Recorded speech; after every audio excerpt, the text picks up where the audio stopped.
موت کو سامنے رکھ کر کے جب آدمی اقدام کرتا ہے تو بہت بڑا فرق پیدا ہو جاتا ہے۔ ہم لوگ جہاں پر رہ رہے ہیں، جس ملک میں رہ رہے ہیں، یہ بات بار بار دہرائی ہے، میں اسی کو دوسرے انداز میں کہہ رہا ہوں کہ موت کا استقبال کرنے والے تاریخ کے کسی حصے میں صرف 12,000 آئے اور پورے سب کانٹیننٹ کی تاریخ بدل گئی 1,1200 سال پہلے۔ 20 سے 25 کروڑ ہم یہاں پر ہیں، ہمیں اپنی ایک مسجد بچانے کی پوزیشن میں اس وقت نظر نہیں آ رہے ہیں۔ فرق کیا ہے؟ بس یہی ہے، اس سے زیادہ کوئی فرق اس میں نہیں ہے۔ امین والصلاة والسلام علی رسولہ الامین وعلی آلہ واصحابہ اجمعین، اما بعد فاعوذ باللہ من الشیطان الرجیم، بسم اللہ الرحمن الرحیم۔ کل نفس ذائقۃ الموت وانما توفون اجورکم یوم القیامہ فمن زحزح عن النار وادخل الجنۃ فقد فاز وما الحیاۃ الدنیا الا متاع الغرور۔ وقال النبی صلی اللہ علیہ وسلم اذکروا ذکر ہاضم اللذات یعنی الموت، او کما قال علیہ الصلاۃ والسلام۔ محترم حاضرین، کل سے آج تک میں 2 بڑے واقعات ہوئے ہیں۔ ایک ملکی سطح کا واقعہ ہے کہ ایک بڑے جہاز میں مسافرین ایک دوسرے ملک جا رہے تھے اور ٹیک آف کے 2 منٹ کے اندر میں وہ کریش ہوتا ہے، ایک کو چھوڑ کر کے سب جل کر کے کوئلہ بن جاتے ہیں۔ یہ واقعہ میرے خیال سے ہر شخص جان رہا ہوگا اور ہر ایک کے علم میں آ چکا ہوگا۔ دوسرا واقعہ صبح سویرے کا عالمی سطح کا ہے، چونکہ وہ انگریزی میڈیا میں اور عربی میڈیا میں چھایا ہوا ہے، یہاں کی میڈیا میں بھی تھوڑا بہت آیا ہے ابھی، لیکن زیادہ نہیں ہے، اس وجہ سے ہو سکتا ہے کم لوگ واقف ہوں۔ وہ یہ کہ صبح سویرے اسرائیل نے ایران پر حملہ کیا ہے، جس میں اس کے ٹاپ لیول کے 10 کے قریب ایٹمی سائنسداں اور جنرلز شہید ہوئے ہیں۔ یہ آج صبح سویرے کی خبر ہے اور تصدیق شدہ ہے، بات بالکل واضح ہو چکی ہے۔ یہ دونوں خبریں ملکی سطح کی ہوں یا عالمی سطح کی ہوں، بہت کچھ پیغام ہمیں دے کر کے جاتی ہیں، اور اس طرح کے واقعات سال 1.5 سال میں اب تیزی کے ساتھ ہمارے سامنے آتے رہتے ہیں۔ ہماری یادداشت ان کو محفوظ نہیں کرتی ہیں یا ہم اس سے عبرت حاصل نہیں کرتے ہیں، اس وجہ سے لگتا ہے کہ یہ پہلی دفعہ واقعہ پیش آیا ہے۔ کل کے حادثے میں جو لوگ بھی باہر جا رہے تھے، یقیناً یہ وہ لوگ رہے ہوں گے جن کا اسٹیٹس میرے خیال سے یہاں پر بیٹھے ہوئے جتنے لوگ ہیں، شاید جو ہے 2-4 لوگ ہو سکتا ہے کہ ان کے لیول تک مالی اعتبار سے یا تعلیم وغیرہ کے اعتبار سے ہوں، شاید 2-4 ہو سکتا ہے، مل جائیں تو بڑی بات ہے۔ تو کہا جا سکتا ہے کہ وہ لندن جانے والی جو فلائٹ تھی اس میں معمولی قسم کے لوگ نہیں تھے، اس کا اندازہ اس بات سے لگائیں کہ سابق وزیر اعلیٰ بھی اس میں سوار تھے گجرات کے، وہ بھی اس دنیا سے چلے گئے۔ ہندو مسلم فیملیز تھیں، بڑی فیملیز تھیں، تعلیم یافتہ، بزنس کلاس کی، بڑی مالدار قسم کے لوگ تھے، لیکن پل بھر میں سب کچھ ختم ہو گیا۔ یہی ہے زندگی کی حقیقت، یہی ہے اس دنیا کی حقیقت۔ اور تو اور سفر کے جتنے بھی ذرائع اس وقت انسان نے ایجاد کیے ہیں، اس میں کہا یہ جاتا ہے کہ نہایت کم وقت میں اور محفوظ جو سفر ہوتا ہے وہ ہوائی سفر ہوتا ہے۔ حالانکہ عام افراد کے لیے ٹرینوں کا سفر بہت محفوظ مانا جاتا ہے، لیکن ٹرینوں کے بھی حادثات ہم سال بھر میں 2-4 تو دیکھ ہی لیتے ہیں۔ تمام ٹیکنالوجی کے باوجود، تمام سسٹم کے باوجود، تمام کوششوں کے باوجود، تدبیروں کے باوجود حادثات ہوتے ہیں، اور مالدار سے مالدار لوگ، طاقتور سے طاقتور ترین لوگ اس دنیا سے جاتے رہتے ہیں ان حادثات میں۔ یہ جتنے بھی حادثات ہوتے ہیں، اس میں جو سب سے بڑی نصیحت نکل کر کے سامنے آتی ہے وہ یہ کہ اپنے تمام کے تمام علم اور اپنی تمام کی تمام ٹیکنالوجی اور صلاحیت کے باوجود کچھ چیزیں ایسی ہیں جس پر وہ کبھی قابو نہیں حاصل کر سکے گا، اور وقتاً فوقتاً حادثات اور واقعات اس کو یاد دلاتے رہیں گے کہ ایک ذات ہے جو تمام تمہاری ٹیکنالوجی کے باوجود تمہارے اوپر کنٹرول رکھتی ہے۔ ہو سکتا ہے کہ تمہارا وقت ابھی نہ آیا ہو، تمہیں موقع ملا ہوا ہے تو اچھل کود کر رہے ہوگے، طاقت اور قوت میں ہوگے تو ظلم و ستم کر رہے ہوگے، لیکن جیسے ہی وقت آ کر کے مکمل ہوگا کوئی طاقت کوئی قوت تمہیں روک نہیں سکے گی۔ قرآن نے اس کی بڑی اچھی ایک تعبیر کی ہے، وہ یہ کہ اینما تکونوا یدرککم الموت ولو کنتم فی بروج مشیدہ، کہ جہاں کہیں بھی تم رہو گے موت تمہیں آ کر کے پکڑ لے گی، بھلے ہی تم کیوں نہ لوہے کے محل میں اپنے آپ کو بند کر لو۔ دنیا کی تاریخ میں جو تہذیبوں کی تاریخ ہے اس میں کہیں یہ بات نہیں ملتی ہے کہ کسی سماج یا کسی قوم نے لوہے کا اپنا گھر بنایا ہو یا لوہے کے محلات بنائے ہوں۔ یہ بات تو ملتی ہے کہ پہاڑوں میں محلات بنا لیے، پہاڑوں کو تراش تراش کر کے مکان بنایا ہے، یہ بات تو ملتی ہے۔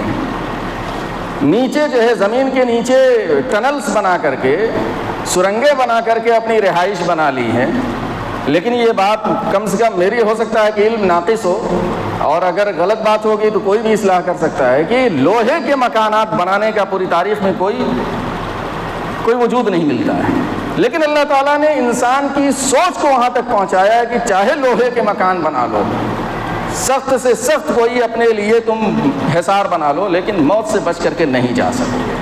موت آ کر کے تمہیں رہے گی، لے کر کے جائے گی۔ بطور مسلمان ہمارا اس سلسلے میں کیا معاملہ ہوتا ہے، یہ یاد رکھنے کی چیز ہے۔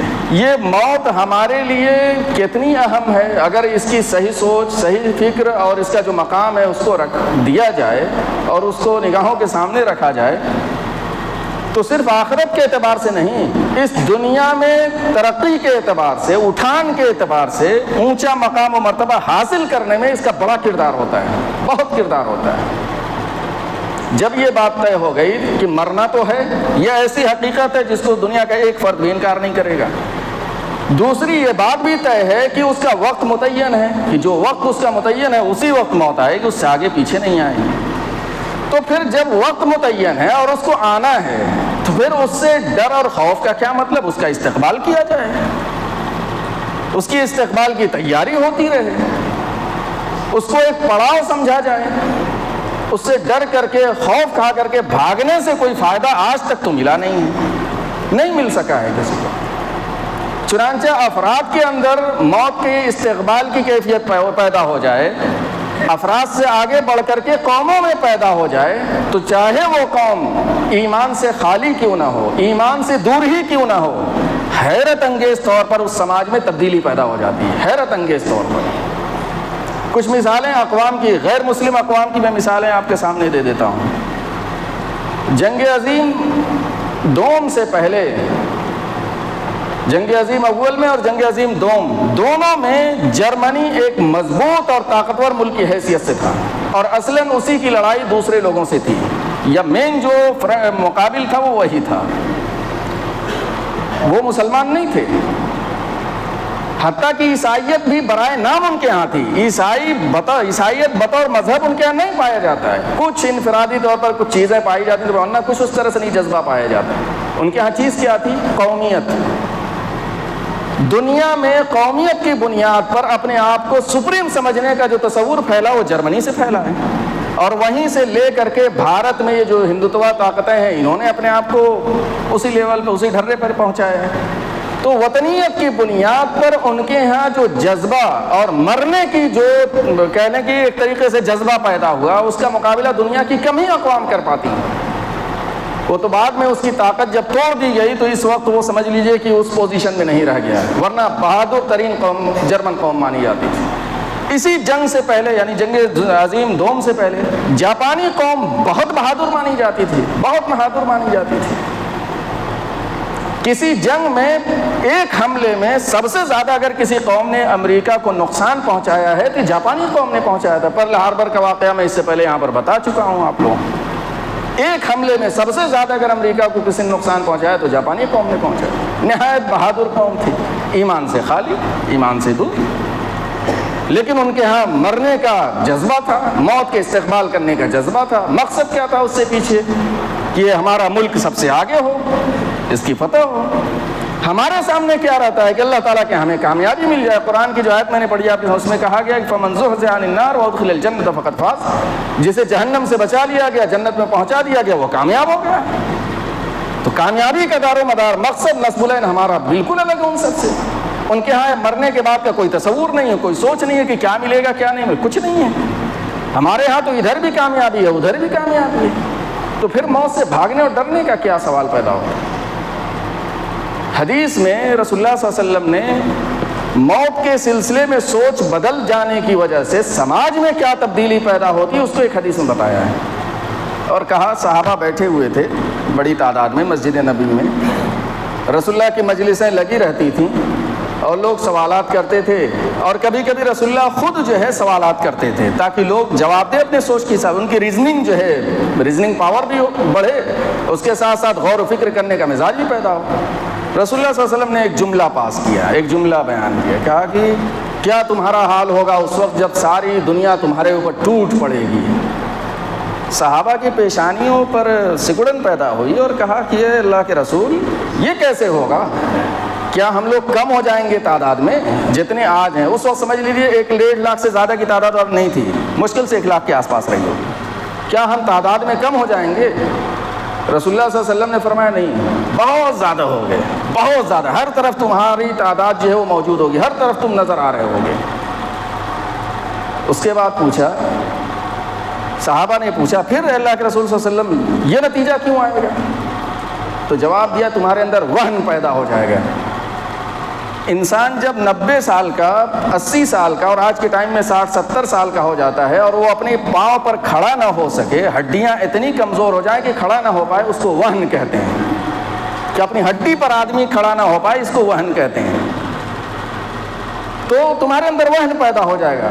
رسول اللہ، صحابہ نے پوچھا اللہ کے رسول یہ وہن کیا ہوتا ہے؟ کیا کہ موت سے تمہارے اندر نفرت پیدا ہو جائے گی، دنیا سے محبت پیدا ہو جائے گی۔ بس اتنا ہی سا ہے، ایک جملے میں بات کلیئر کر دیا کہ تمہاری یہ جو اٹھان ہے اور تمہارا جو زوال ہے دونوں اسی ایک جملے میں ہے۔ یہ فرق پوری اقوام میں پیدا کر جاتی ہیں چیزیں کہ جس کے سامنے موت کا تصور کلیئر ہو جائے یا موت کا مقابلہ کرنے لگیں یا موت کا استقبال کرنے لگیں، حالات فوراً تبدیل ہو جاتے ہیں، بدل جاتے ہیں۔ ورنہ تعداد کی زیادتی، تعداد کی کمی اس معاملے میں کوئی رول ادا نہیں کرتی ہے، کوئی بڑی بات نہیں ہوتی ہے۔ دوسرا جو واقعہ ہے، صبح کا واقعہ ہے، اس میں بھی یہی پہلو میں آپ کے سامنے رکھ رہا ہوں، چونکہ براہ راست گاؤں کے لوگ میرے سامنے ہیں کہ آپ کتنے ہی بڑے کمانڈر کیوں نہ ہو جائیں، کتنے ہی بڑی آپ کی پوزیشن کیوں نہ ہو جائے، اگر آپ کی موت طے ہے تو موت آ کر کے رہے گی۔ اور اس کو عالمی سطح پر، امت کی سطح پر اگر کہا جائے کہ مسلم ممالک اگر فلسطین کے سلسلے میں 1.5 سال 2 سال پہلے اکٹھا ہو کر کے کھڑے ہو گئے ہوتے، مقابلے کے لیے کھڑے ہو گئے ہوتے، اور اس وقت اگر وہ شہید ہوتے، مارے جاتے، تو وہ شہادت، وہ موت بہت عظیم ہوتی ہے۔ اور اب گھر میں، اپنے محل میں، اپنے مکان میں میزائل حملے سے آپ مارے جا رہے ہیں، آپ کو وہ مقام و مرتبہ نہیں ملے گا جو مقام و مرتبہ یحییٰ سنوار کو یا محمد زیف کو یا جو وہاں کے غزہ کے مجاہدین ہیں ان کو جو مقام و مرتبہ آخرت میں ملے گا یا اس دنیا میں تاریخ میں جو لکھا جائے گا، وہ صبح سویرے مارے گئے کمانڈروں کو نہیں مل سکتا ہے۔ لیکن یہی اگر مقابلہ کر رہے ہوتے، حملہ کر رہے ہوتے اور اپنے فلسطینی بھائیوں کو بچانے کے لیے آگے آئے ہوتے تو ان کا مقام و مرتبہ کچھ سے کچھ ہو جاتا ہے۔ یہ سبق ہے دنیا کے تمام ان لوگوں کے لیے جن کی کوئی نہ کوئی پوزیشن ہے، کوئی نہ کوئی مقام ہے۔ ہم یمن کے غیور عوام کو دیکھ رہے ہیں، اپنی کم طاقت، کم اسلحے کے باوجود مستقل کھڑے ہیں، لیکن ان کے قائدین ابھی بھی محفوظ ہیں، ایسا نہیں کہیں چھپے ہوئے ہیں، پبلک میں رہتے ہیں، عوام میں رہتے ہیں، اور ان کے اوپر امریکہ بھی حملہ کر رہا ہے، برطانیہ بھی حملہ کر رہا ہے، اسرائیل بھی حملہ کر رہا ہے، لیکن ان کے قائدین ابھی الحمدللہ محفوظ ہیں۔ تو اس وجہ سے نہیں کہ کوئی انہوں نے سیفٹی سیکورٹی کے کچھ بہت سارے جو سامان تیار کیے، نہیں، ان کی موت ابھی نہیں آئی ہے، موت ان کی نہیں لکھی ہوئی ہے۔ اور جن کی موت لکھی ہوئی تھی سکون سے بیٹھے ہوئے تھے، میزائل ان کے گھروں پر پڑے اور ایک لمحے میں پوری قیادت صاف ہو گئی۔ یہ فرق پیدا ہوتا ہے موت کو سامنے رکھ کر کے جب آدمی اقدام کرتا ہے تو بہت بڑا فرق پیدا ہو جاتا ہے. ہم لوگ جہاں پر رہ رہے ہیں، جس ملک میں رہ رہے ہیں، یہ بات بار بار دہرائی ہے، میں اسی کو دوسرے انداز میں کہہ رہا ہوں کہ موت کا استقبال کرنے والے تاریخ کے کسی حصے میں صرف 12,000 آئے اور پورے سب کانٹیننٹ کی تاریخ بدل گئی ہے. 1,1200 سال پہلے 20 سے 25 کروڑ ہم یہاں پر ہیں، ہمیں اپنی ایک مسجد بچانے کی پوزیشن میں اس وقت نظر نہیں آ رہے ہیں. فرق کیا ہے؟ بس یہی ہے، اس سے زیادہ کوئی فرق اس میں نہیں ہے کہ نہ زبان سے حق بات نکلتی ہے، نہ سچ بات نکلنے کی ہمت اور جرأت ہے. اور حق بات، سچ بات یا ہمت والی کچھ بات کر دی جائے تو میرے یہی بھائی ناراض بھی ہوتے ہیں مجموعی طور پر، یا اس کو آگ لگانا اور نہ جانے کون کون سے جملے سے تشبیہ دیتے ہیں. یہ چیزیں ہم دیکھ رہے ہیں یہاں پر واضح طور پر. کتنی احادیث میں اس میں آپ کو سناؤں اور کتنی قرآن کی آیتیں سناؤں اس معاملے میں. ظاہر سی بات ہے یہاں میں زمین کے نیچے اور آسمان کے اوپر کی باتیں کرنے کی روایت نہیں قائم کروں گا، کیونکہ یہ گاؤں ایک روایت کا حامل ہے. یہاں مسائل کے ساتھ ساتھ اس کے حل بتائے جاتے رہے ہیں. زمین کے اوپر کیسے رہنا ہے، سامنا کیسے کرنا ہے، فیس کیسے کرنا ہے. اس گاؤں نے ملک کی قیادت کی ہے، تو زمین کے نیچے اور آسمان کے اوپر کی بات تو نہیں ہوگی. بات ہوگی تو ہمت اور جرأت کی ہوگی، بات ہوگی تو کلمہ حق کی ہوگی، زبان بندی کی تو نہیں ہوگی، بزدلی اور نامردی کی تو نہیں بات ہوگی. بات ہوگی تو جرأت ہی کی بات ہوگی. تو جس کو بھی موت کا استقبال کرنا ہے وہ اپنے فکر کو صحیح کرے، درست کرے. اس کی تیاری کوئی مشکل چیز نہیں ہے، بہت آسان ہے، بہت آسان ہے، کوئی مشکل چیز نہیں ہے. اللہ تعالیٰ سے زندہ تعلق ہو جائے. اس زندہ تعلق کی ایک علامت ہے آدمی اللہ تعالیٰ کے سامنے 5 ٹائم حاضری دینا شروع کر دے. اپنے آپ زندگیوں میں بہت ساری تبدیلیاں پیدا ہوں گی. حقوق جو انسانوں سے جڑے ہوئے ہیں، ہم نے اگر کسی کا حق مارا ہے، کسی کی زمین ہڑپ کر کے بیٹھے ہوئے ہیں، وراثت میں کسی کے حق کو مار کر کے بیٹھے ہوئے ہیں، اس کو ادا کر دیجئے، اس کو دے دیجئے. کسی کا قرضہ لے کر کے بیٹھے ہوئے ہیں یا کسی طریقے سے حق مارا، اس کے حق کو ادا کر دیجئے. حلال و حرام کی تمیز پیدا کر لیں، ہمت اور بہادری ویسے ہی پیدا ہو جائے گی. حرام خور کبھی بہادر ہو ہی نہیں سکتا. یہ لکھ کر کے نوٹ کر کے رکھ لیجئے گا. نسلیں جو ہے نامرد پیدا ہوں گی اگر حرام خوری ہوگی. تو حرام خوری سے اگر بچا لے جائے تو ہمت اور جرأت اپنے آپ آ جائے گی، کوئی روک نہیں پائے گا. ایک لقمہ بھی حرام خور اگر اس حرام کا اگر حلق سے نیچے جائے گا، سوال نہیں پیدا ہوتا ہے کہ حق اور جرأت کی بات آ جائے. باقی قدم بڑھانا تو بہت بات کی بات ہوتی ہے. تو اگر یہ 2-3 چیزیں صرف ہم اپنے پلے باندھ لیں کہ اللہ تعالیٰ سے تعلق کا جو ایک طریقہ ہے، کم سے کم نمازوں کی پابندی ہو جائے. دوسرے نمبر پر جو ہمارے گھروں میں ایک دوسرے سے حقوق اور فرائض وابستہ ہیں اس کو ادا کر دیں. اور تیسرے نمبر پر اپنی نسلوں میں حلال مال گردن سے اتارنے کی کوشش کریں. صرف یہ 3 چیزیں اگر اپنے پلے باندھ لیں ہم، تو میں گارنٹی کے ساتھ کہہ سکتا ہوں، تاریخ کی روشنی میں کہہ سکتا ہوں، قرآن و سنت کی روشنی میں، کہ یہ اگلی نسل بہادر ہو جائے گی، جری ہو جائے گی اور بہت کچھ کرنے کی پوزیشن میں ہو جائے گی. موت کی تیاری، موت کا استقبال آسان ہے. تھوڑا سا جبر کرنا پڑے گا، تھوڑی سی اپنی فکر کو صحیح کرنا پڑے گا، اور نتیجہ پھر اس کے بعد مثبت اور ہمارے حق میں آئے گا. اللہ تعالی ہمیں سمجھ عطا فرمائے. اقول قولی ھذا واستغفر اللہ لی ولکم اجمعین فاستغفروہ انہ هو الغفور الرحیم.